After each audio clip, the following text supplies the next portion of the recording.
ஜெய் சாயிராம். நீ வேண்டிக் கொண்டது நிச்சயமாக நடக்கும். இது நாள் வரை பல சோதனைகளை கடந்து வந்து விட்டாய். பல சோதனைகளை தாங்கி வந்து விட்டாய். இனி நீ நினைத்தது எல்லாமே உனக்கு சாதனைகளாகவே முடியும் நேரம் உன்னை நெருங்கி இருக்கிறது. நீயாக தேடி தேடி அலைந்த காலமெல்லாம் போய் நீ தேடியது, நீ ஆசையாக எதிர்பார்த்து காத்து கொண்டிருப்பது, ஏங்கிக் கொண்டிருப்பதே உன்னுடைய வருகைக்காக காத்திருக்கும் நேரம் உன்னை நெருங்கி இருக்கிறது. இறுதி கட்டத்தை எட்டிவிட்டாய். இனி நீ தொட்டதெல்லாம் துவங்கும், கேட்டதெல்லாம் கிடைக்கும். நீ விரும்பியது எல்லாமே உனக்கு நிறைவேறும். இனி வெற்றி மேல் வெற்றிதான். வாழ்க்கையில் மாற்றத்தை ஏற்படுத்த நான் முடிவு செய்துவிட்டேன். இனி உன் வாழ்க்கையில் எல்லா மாறுதல்களும் உன்னை தேடி வந்திருக்கிறது. உன்னுடைய மனக்குமுறல்களை கேட்டு நான் மிகவும் மனம் வருந்தி இருக்கிறேன். கலங்காதே என் பிள்ளையே. உன் வாழ்க்கையில் சூறாவளியாய் வீசிக்கொண்டிருந்த பிரச்சனைகளுக்கு நான் தீர்வை தரப்போகிறேன். இனி உன் வாழ்க்கையில் எல்லாமே வசந்தமே. நீ பார்த்து கொண்டே இரு. உன்னை மிகப்பெரிய கோபுரத்தின் உச்சியில் உன்னை உட்கார வைக்கப் போகிறேன். உன்னை ஏளனமாக பார்த்தவர்கள், இழிவாக பேசியவர்கள், உன்னை பார்த்து நகைத்தவர்களெல்லாம் வியக்கும் வண்ணம்தான் உன் வாழ்க்கையில் நான் உன்னை வாழ வைக்கப் போகிறேன். அவர்களை அண்ணாந்து பார்க்கும் அளவிற்கு, ஏன் இவர்களை நகைத்தோம், ஏன் இவரை போய் இழிவாக பேசினோம் என்று எண்ணும் அளவிற்கு, மனம் வெதும்பும் அளவிற்கு நான் உன்னை மிகப்பெரிய உயரத்தில் உயர்த்தப் போகிறேன். உன்னை அசைத்து பார்ப்பவர்கள் என்னை அசைத்து பார்ப்பவர்களுக்கு சமம் என்பதை புரிந்து கொள். தன்னம்பிக்கையோடு இரு என் குழந்தையே. உன் நினைவுகளெல்லாம் நிஜமே இல்லை என்று தெரிந்தாலும் கூட உன் மனம் அதை ஏற்றுக்கொள்ள மறுக்கிறது. அவ்வளவு வேதனையில் இருப்பதால் தான் உன் மனம் அதை ஏற்றுக்கொள்ள மறுக்கிறது என்பதை முதலில் புரிந்து கொள் தெல்ல தெளிவாக. உன்னை புரிந்து கொள்ளாதவர்கள்தான், முழுமையாக உன்னை தெரிந்து கொள்ளாதவர்கள்தான் உன்னுடைய குறைகளை பார்த்து சிரிப்பார்கள், எள்ளி நகையாடுவார்கள். உன்னை முழுமையாக புரிந்து கொண்டவர்கள் ஏன் நீ இப்படி நடந்து கொள்கிறாய் என்பதை சற்று தைரியமாக மற்றவர்களுக்கு உணர்த்தி காட்டுவார்கள். அது மட்டுமல்ல, மற்றவர்களுக்கு உன்னுடைய நிறைகளை, உன்னிடம் இருக்கும் நிறைகளை சொல்லி சொல்லி ரசிப்பார்கள், சந்தோஷப்படுவார்கள். நீ வாழும் வீட்டில் எவ்வளவு வசதியாகவும் பெருமையாகவும் வாழ்கிறாய் என்பது முக்கியமே அல்ல. அதை முதலில் நன்றாக புரிந்து கொள். எவ்வளவு மகிழ்ச்சியாகவும் நிம்மதியாகவும் வாழ்கிறாய் என்பதிலிருக்கு உன்னுடைய அழகிய வாழ்க்கை. நமக்கு முன்பாக நம் தந்தையின் வழிகாட்டுதலும், நமக்கு பின்பாக நம் தாயின் பிரார்த்தனையும் இருக்கும் வரை உன்னால் யாரையும் எதையுமே அசைத்து பார்க்கவே முடியாது. உன்னை யாருமே அசைத்து கூட பார்க்க முடியாது. உன்னுடைய வாழ்க்கை பயணம் எப்பொழுதுமே பாதுகாப்போடு இருக்கும். உன் தந்தை உனக்கு வழிகாட்டுதலாக இருந்து கொண்டுதானே இருக்கிறேன். உன் தாயாக நான் எப்பொழுதும் உனக்கு பிரார்த்தனையோடு என்னுடைய ஆசிர்வாதத்தையும் சேர்த்து வழங்கிக் கொண்டுதானே இருக்கிறேன். உன் வாழ்க்கையில் எதற்காக நீ இந்த பயத்தோடு இருக்கிறாய்? என்னுடைய அருளும் ஆசிர்வாதமும் எப்பொழுதுமே உன்னை நிரம்பி இருக்கும் சூழ்நிலையில் உன் மனதை முதலில் நிம்மதியாக வைத்துக்கொள். தேவையில்லாத சிந்தனைகளை உன் மனதில் போட்டு நீயே குழப்பிக் கொண்டிருப்பதால் எந்த மாற்றமும் நிகழப்போகிறதா என்ன? என் அன்பு பிள்ளையே, தோல்விக்கு 2 காரணம்தான். ஒன்று, யோசிக்காமல் அனைத்தையும் செய்வதுதான். மற்றொன்று என்ன தெரியுமா? அதிகமாக யோசித்தும் அதை செய்யாமல் இருப்பதும் மிகப்பெரிய குற்றமே. அதனால் தோல்வி வருகிறது. எனவே 1000 முறை சிந்தனை செய். ஆனால் சிந்தனை செய்துவிட்டு ஒரு முடிவை எடுத்துவிட்டால் அதை உடனே செயல்படுத்திவிடு. அப்பொழுதுதான் நீ நினைத்தது எல்லாமே உனக்கு சாதகமாகவே முடியும்படி நான் பார்த்து கொள்கிறேன். என்னென்ன வைத்திருக்கிறீர்கள், என்னென்ன வைத்துக்கொண்டு நிம்மதியாக இருக்கிறீர்கள் என்பது அல்ல உன்னுடைய மகிழ்ச்சி. எவ்வளவு நிம்மதியாக இருக்கிறாய் என்பதிலிருக்கு உன்னுடைய வாழ்க்கையின் அழகிய மகிழ்ச்சி. செல்வத்தை விட அதிக மதிப்பு மிக்கது மகிழ்ச்சி. செல்வத்தை வேண்டுமானால் மற்றவர்களிடம் கடனாக வாங்கிவிடலாம். ஆனால் மகிழ்ச்சியை போய் யாரிடமாவிருந்து கடனாக வாங்க முடியுமா? நிச்சயமாக முடியாது. மகிழ்ச்சி உன்னில்தான் இருக்கிறது. நீ உன் மனதை முதலில் மகிழ்ச்சியாக வைத்துக்கொள், நிம்மதியாக வைத்துக்கொள். உனக்கான முடிவு உன்னை தேடி வரும் என்ற நம்பிக்கையோடு இரு. உன் விதி மாறும். நேரம் சர்வ நிச்சயமாக இதுதான். இதை யாருக்காகவும் நான் உனக்கு கூறவில்லை, சர்வ நிச்சயமாக உனக்காகவே கூறுகிறேன். புன்னகைக்கு தயாராக இரு. உன் முகத்தில் ஆனந்தத்தையும் புன்னகையையும் பார்க்க நானும் ஆவலோடு காத்து கொண்டுதான் இருக்கிறேன். எதை பற்றியும் யோசிக்காமல் நிம்மதியாக இரு. நடந்தது நடந்தவையாகவே இருக்கட்டும், முடிந்தது முடிந்தவையாகவே இருக்கட்டும். வரப்போவது வந்தேதான் தீரும். நீ கவலைப்படுவதாலோ புலம்புவதாலோ கண்ணை சிந்துவதாலோ வேதனைப்படுவதாலோ எதுவுமே மாறப்போவதில்லை. நடப்பது நடந்தேதான் தீரும். ஏனென்றால் அனைத்துமே ஏற்கனவே தீர்மானிக்கப்பட்டதுதான்.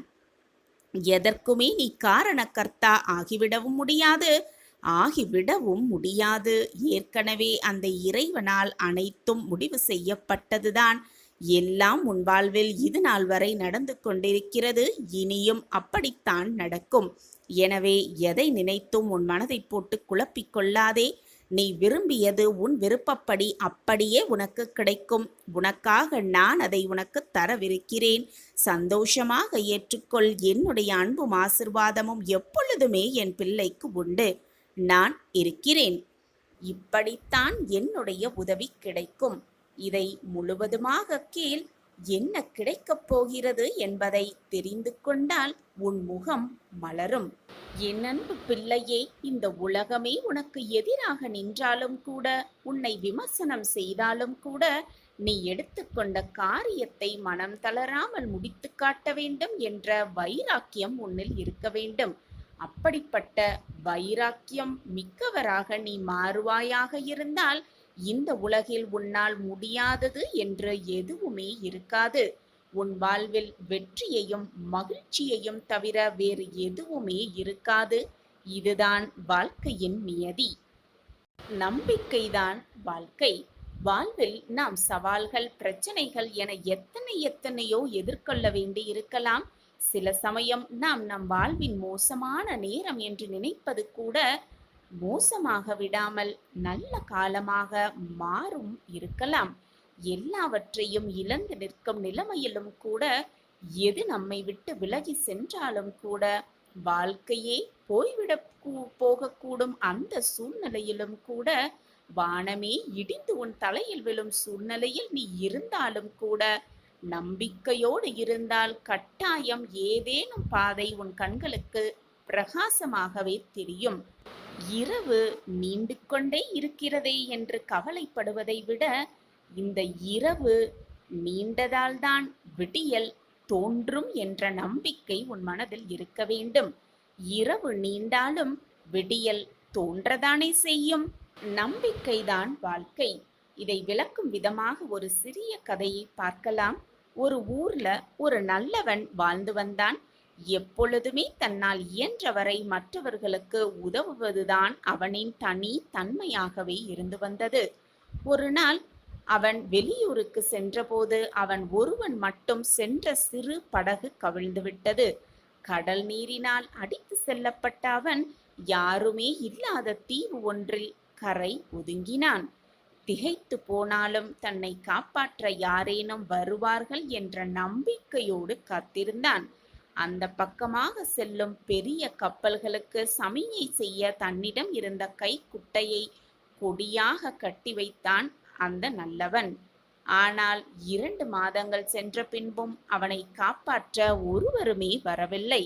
அவனின் நம்பிக்கை குறைந்தாலும் அந்த தீவில் வாழ தன்னால் இயன்ற அளவில் முயன்று கொண்டே இருந்தான். அவன் முயற்சியை விட்டுவிடவே இல்லை. நம்பிக்கையோடும் இருந்து கொண்டுதான் இருந்தான். அங்கே இருக்கும் விலங்குகளிடமிருந்து தன்னை காப்பாற்றிக் கொள்ள சிறு குடிசை ஒன்றை கட்டிக்கொண்டான். அங்கே கிடைத்த சிறு சிறு உணவுப் பொருட்களை தேடி தேடி கண்டுபிடித்து எடுத்து உண்டு பசியை ஆற்றிக்கொண்டான். அதே நம்பிக்கையோடு. ஒரு நாள் அதேபோல் அவன் உணவு தேடிவிட்டு திரும்பிய போது அவன் மிகவும் கஷ்டப்பட்டு கட்டியிருந்த அந்த குடிசை மொத்தமுமாக எரிந்து சாம்பலாகி இருப்பதை பார்த்து ரொம்பவே திகைத்து வருத்தப்பட்டு போனான் அந்த நல்லவன். குடிசை இருந்த இடத்தில் புகை மட்டுமே வந்து கொண்டிருந்தது. அவ்வளவுதான் அவனுக்கு கோபம் தலைக்கேறியது. விரக்தி மேலோங்கியது. நம்பிக்கையை முழுவதுமாக இழந்தான். கோபத்தோடு கத்த ஆரம்பித்தான். நல்லது செய்த அவனுக்கு எல்லாமே தீங்காக நடப்பதாக அழுது புலம்பினான். நான் இதுநாள் வரை மற்றவர்களுக்கு நல்லது மட்டுமே செய்து கொண்டிருக்கிறேன். மற்றவர்கள் நன்றாக வாழ வேண்டும் என்பதை மட்டுமே நான் சிந்தனையாக வைத்துக் கொண்டிருக்கிறேன். அப்படி இருக்கும் பொழுது என் வாழ்க்கையில் கெடுதல் மட்டுமே நடந்து கொண்டிருக்கிறதே என்று அழுது புலம்பினான். அப்போது ஒரு பெரிய கப்பல் ஒன்று அவ இருந்த தீவின் திசையில் வருவதைக் கண்டான். கைகளை வேகமாக அசைத்து அசைத்து அவன் கத்த அந்த கப்பல் மெல்ல அந்த தீவின் அருகே இருந்த கரையோரம் வந்து நின்றது. அவனால் நம்பவே முடியவில்லை. கப்பலிலிருந்து இறங்கி வந்த மாலுமியிடம் எப்படி இந்த தீவிற்கு வந்தார்கள் என்று ஆவலோடு கேட்டான் அந்த நல்லவன். எங்கள் கப்பல் தலைவன் எங்கிருந்தோ புகை வருவதை கவனித்து என்ன என்று தன்னுடைய தொலைநோக்கியில் பார்த்தபோது நீங்கள் நட்டிருந்த உதவி கேட்கும் கொடி அவர் கண்ணில் பட்டிருக்கிறது. யாரோ உதவி கேட்கிறார்கள் என்பதை புரிந்து கொண்டு இந்த பக்கம் கப்பலை திருப்பி வந்தோம் என்றான் அந்த மாலுமி. வாழ்வில் நாம் சவால்கள், பிரச்சனைகள் என எத்தனையோ எதிர்கொள்ள வேண்டி இருக்கலாம். சில சமயம் வாழ்வை இழக்கக்கூட நேரிடலாம். சில சமயம் வாழ்க்கையே தோல்வியுறும் சூழ்நிலையில் கூட தவித்துக் கொண்டிருக்கலாம். இனி வாழ்வதற்கு வாய்ப்பே இல்லை என்ற சூழ்நிலையில் கூட இருக்கலாம். சில சமயம் நாம் நம் வாழ்வின் மோசமான நேரத்தில் கூட இருக்கலாம். ஆனால் எல்லாவற்றையுமே இழந்து நிற்கும் நிலைமையிலும் நம்பிக்கையோடு இருந்தால் கட்டாயம் ஏதாவது ஒரு பாதை கண்களுக்கு புலப்படும் என்பதுதான் உண்மையிலும் உண்மை. இரவு நீண்டாலும் விடியல் தோன்றதானே வேண்டும். நம்பிக்கைதான் வாழ்க்கை. நம் வாழ்க்கையிலும் அதிசயம் நடக்கும், நல்லது நடக்கும், வாழ்வில் வெற்றி பெறுவோம் என்ற நம்பிக்கை போதும். இன்று இரவுக்குள் ஏதாவது ஒரு ரூபத்தில் வந்து உனக்கு வழிகாட்டுவேன் உன் சாயி தேவா. என்றைக்குமே நீ சொல்லும் சொல்லிலும் நீ பேசும் வார்த்தைகளிலும் கவனம் தேவை. அதை உன்னுடைய ஒவ்வொரு செயலிலும் செயல்படுத்து, நன்றாக செயல்படுத்து. உனக்கான அழகிய வாழ்க்கை ஒன்று காத்து கொண்டிருக்கிறது. அந்த வாழ்க்கை இது நாள் வரை நீ பட்ட துன்பங்கள் அனைத்திற்கும் மருந்தாக அமையப் போகிறது. இன்னும் மாற்றங்கள் நிறையவே இருக்கிறது உன் வாழ்வை அழகாக்க.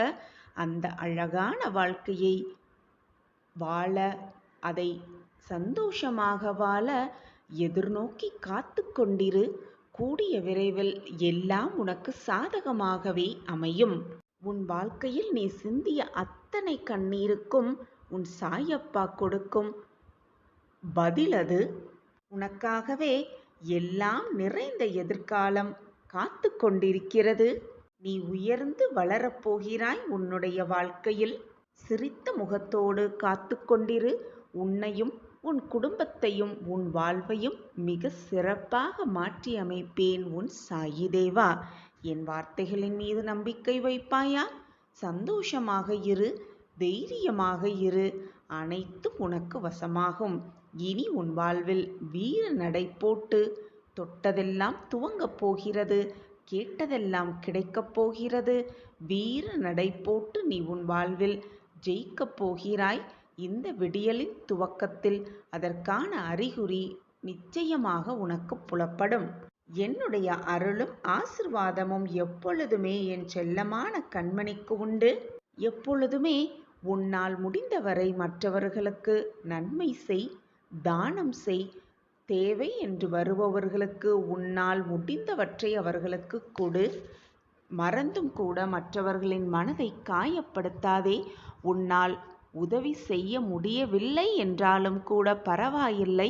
அவர்களிடம் தன்மையாக பேசிவிட்டு அவர்களை அனுப்பிவிடு.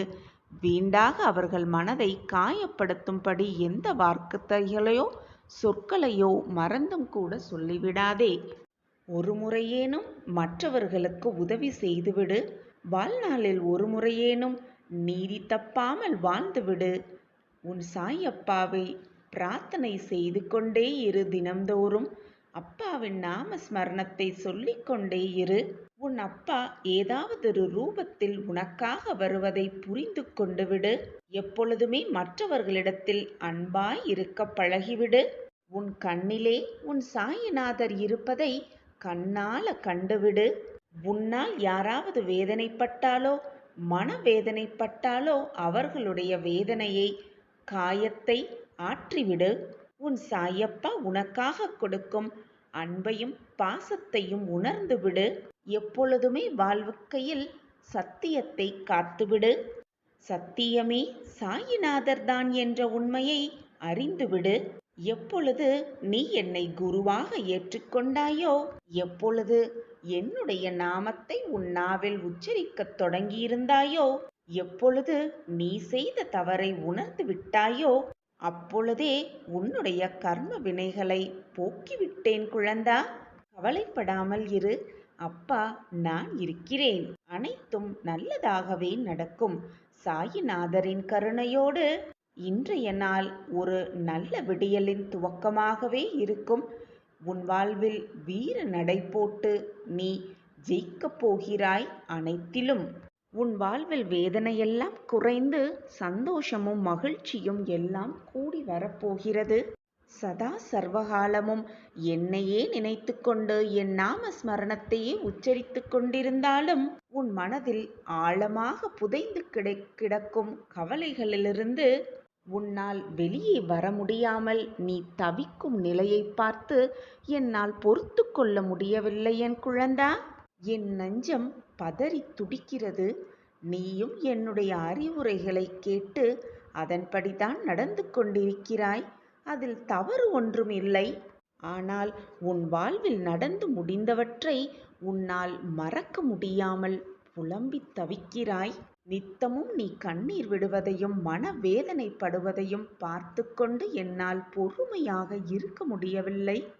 நடக்கக்கூடாதது எல்லாம் நடந்துவிட்டதாக நீயே கற்பனை செய்து கொண்டிருக்கிறாய். கேட்கக்கூடாததையெல்லாம் கேட்டுவிட்டதாக நீயே உணர்ந்து கொண்டிருக்கிறாய்.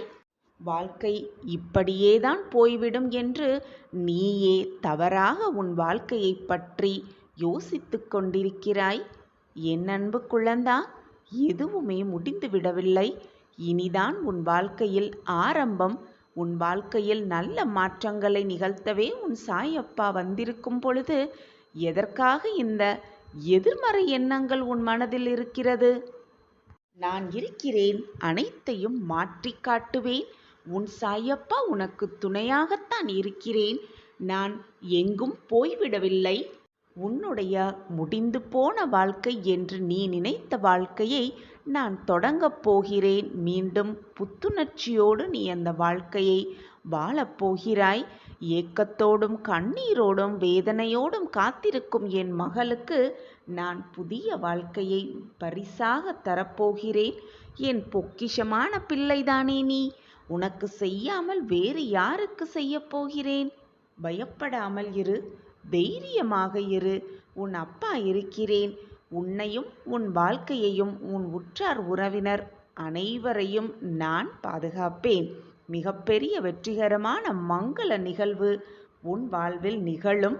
அதை உன் சாயப்பாவாகிய நானே நிகழ்த்தி காட்டுவேன். இனி உன் வாழ்வில் வீர நடை போட்டு வெற்றி எழுச்சியோடு நடைபெறப் போகிறாய். இந்த புதையலை திரும்பவும் மண்ணில் வீசி எரிய நான் எப்பொழுதும் விடவே மாட்டேன். நீ சாயியின் குழந்தை, என்னுடைய பிள்ளை. உன்னை கண்ணின் மணியாக எப்பொழுதுமே நான் பாதுகாப்பேன். என் அன்பு பிள்ளையே, எப்பொழுதும் தேவை உள்ளவற்றை மட்டும் உன் மனதில் வைத்துக்கொள். தேவையில்லாத சிந்தனைகளுமானாலும் சரி, தேவையில்லாத வார்த்தைகளானாலும் சரி, தேவையே இல்லாத உறவுகளானாலும் சரி, அதை முதலில் உன் மனதிலிருந்தும் உன் வாழ்க்கையிலிருந்தும் தூக்கி எறிந்துவிடு. அதுதான் உன் வாழ்க்கையை நீ அழகாக வாழ்வதற்கான இரகசியமாகவே இருக்கும்.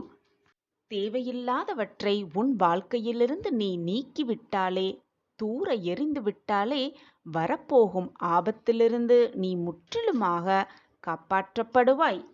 என் அன்பு கண்மணியே, நீ உன் வாழ்வில் செய்ய வேண்டிய மிக முக்கியமான விஷயம் என்ன தெரியுமா?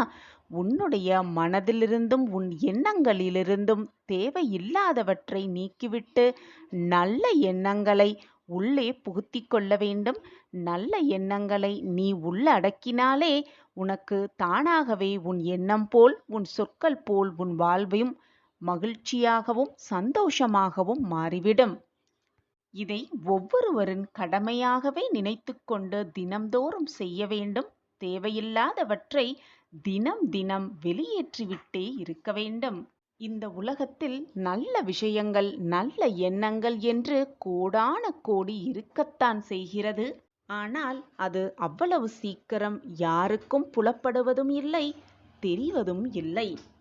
ஏனென்றால் அந்த நல்ல விஷயங்களை தேடி யாரும் போகாமல் இருக்கிறதாலும், அதை பற்றி அதிகம் தெரியாமல் இருப்பதாலும், அதை பற்றி பேசாமல் இருக்கிறதாலும் அந்த நல்ல விஷயம் பற்றி நீ அறிந்திருக்க முடியாமல் இருக்கிறது. சில பேர் அடிக்கடி சொல்லிக்கொண்டே இருப்பார்கள், கெட்ட விஷயங்கள் மட்டுமே என் கண்களுக்கு புலப்படுகிறது, கெட்ட செய்தி மட்டுமே என் காதில் வந்து விழுகிறது என்று என்னிடம் வந்து நீ புலம்புகிறாய். குழந்தையே, எப்பொழுதும் உன்னை சுற்றி இருப்பவர்களின் வார்த்தைகளை மிக கூர்மையாக கவனி. உன்னை சுற்றி இருப்பவர்களின் எண்ணங்களை அறிந்து செயல்படு. எல்லோரும் உன்னை போல் இருப்பார்கள் என்று சொல்லிவிட முடியாது. நீ என் பொக்கிஷம். உன் எண்ணங்கள் போல் மற்றவர்களும் நல்ல எண்ணங்களாகவே இருப்பார்கள் என்று யாரையும் மிக எளிதாக நம்பிவிடாதே. குழந்தையே, நீ என்னென்ன விஷயத்தை பார்க்கிறாய், அது எந்தெந்த ரூபத்தில் உன்னிடம் வந்து சேர்கிறது என்கிறதுதான் அந்த விஷயமே அடங்கி இருக்கிறது. நீ உன் வாழ்க்கையில் எதையெல்லாம் மிக ஆசையாக தேடிக்கொண்டிருக்கிறாயோ அதுவும் உன்னைதான் தேடிக்கொண்டிருக்கிறது. அது நல்லது ஆனாலும் சரி, தீயது ஆனாலும் சரி, நீ தேடுவது வழிகட்டாயமாக உன்னிடம் வந்து சேர்ந்து விடுகிறது. நீ அப்பொழுது எதை பார்க்கிறாயோ, எதை தேடுகிறாயோ அது நல்ல விஷயமாக இருந்துவிட்டால் அது உன்னிடம் வந்து நல்ல விதமாகவே வந்து சேரும். அதேபோல் நீ கெட்ட விஷயத்தை உன் கண்ணால் பார்த்து கொண்டு அதையே தேடிக்கொண்டிருந்தால் கெட்டதே வந்து உன்னிடம் சேரும். தான் குழந்தையே, வாழ்க்கையின் மிக முக்கியமான தத்துவம். இதை அறிந்து கொண்டு செயல்படு. வரும் ஆபத்திலிருந்து நிச்சயமாக உன் சாயிதேவா உன்னை காப்பாற்றுவேன். நீ எனக்காக கிடைத்த புதையல். உன்னை எப்படி நான் காப்பாற்றாமல் விட்டுவிடுவேன் என்று நீ நினைக்கிறாய்? எனவே என் குழந்தையே, தேவையில்லாத எண்ணங்களை நினைப்பதை தவிர்த்துவிடு. தேவையில்லாத விஷயத்தை கேட்பதையும் தவிர்த்துவிடு. தேவையே இல்லாத விஷயத்தை பார்ப்பதையும் தவிர்த்துவிடு. இந்த உலகத்தில் பிறந்த யாராக இருந்தாலும் அவரவர் மனதில் நல்ல எண்ணங்களும் இருக்கும், தீய எண்ணங்களும் இருக்கும். ஆனால் எந்த எண்ணங்கள் மிக அதிகமாக வளர்கிறதோ அதன் பொருட்டே அவர்கள் வாழ்க்கையும் அமைந்துவிடும்.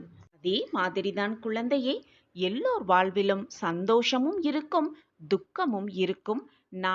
நாம் அதை எப்படி பார்க்கிறோம் என்பதில்தான் நம் வாழ்க்கையின் மகிழ்ச்சியே அடங்கியிருக்கிறது. நாம் எதை அதிகமாக வளர்த்து கொள்கிறோமோ அதில்தான் நம் வாழ்க்கையே அடங்கியிருக்கிறது. கஷ்டம் வந்துவிட்டால் ஒரேதடியாக அப்படியே உட்கார்ந்து விடாமல், என் வாழ்க்கையே இப்படித்தான், நான் கஷ்டங்களை மட்டுமே அனுபவித்துக் கொண்டிருக்கிறேன், எப்பொழுதும் என் வாழ்க்கையில் சோகம் மட்டுமே நிறைந்து இருக்கிறது என்று சொல்லிக்கொண்டு அப்படியே உட்கார்ந்து விடாமல், அதே போல சந்தோஷம் வந்துவிட்டால் தலைக்கால் புரியாமல், சந்தோஷத்தில் துள்ளி குதிப்பதும் இல்லாமல், இரண்டையும் சரிசமமாக பார்த்தாலே போதும். உன் வாழ்க்கையில் நல்ல எண்ணங்கள் போல், உன்னுடைய நல்ல செயல்கள் போல் எப்பொழுதும் உன் வாழ்வில் மகிழ்ச்சியாகவே நீ வாழலாம். சந்தோஷமோ துக்கமோ எது வந்தாலும் எனக்காக என் அப்பா இருக்கிறார், என்னை நிச்சயமாக காப்பாற்றுவார், ஏதோ ஒரு ரூபத்தில் வந்து என் வாழ்க்கையை மீட்டெடுப்பார் என்ற நம்பிக்கையோடு கண்களை மூடிக்கொண்டு உன் வேலையை நீ திறம்பட செய்து கொண்டே இரு. சாயப்பா மேல் முழுமையாக நம்பிக்கையை மட்டும் ஓரிடம் வைத்துவிட்டு உன் வேலையை நீ கவனித்துக் கொண்டே இரு. உன் வாழ்க்கையில் நடக்கும் மாற்றங்களை நீயே கண்குளிரக் காண்பாய். மனதை முதலில் நிம்மதியாக வைத்துக் கொண்டாலே சந்தோஷம், ஆனந்தம், மகிழ்ச்சி எல்லாம் ஒவ்வொன்றாக நம் வாழ்வில் வந்துவிடும். அந்த நிம்மதியை என் சாயப்பா எனக்கு கொடுப்பார் என்ற நம்பிக்கையோடு இருக்கலாம். என் அன்பு பிள்ளையே, நான் கொடுப்பதை ஏற்றுக்கொண்டு சந்தோஷமாக வாழ பழகிக்கொள். உனக்கு கிடைக்க வேண்டியதை நிச்சயமாக உன் கையில் கொண்டு வந்து கொடுக்க வேண்டியது உன் சாயப்பாவின் பொறுப்பு. அந்த பொறுப்பை நான் ஏற்றிருக்கும் பொழுது எதற்கும் கலங்காதே, வருத்தப்படாதே, கண்ணீரை வீணடிக்காதே.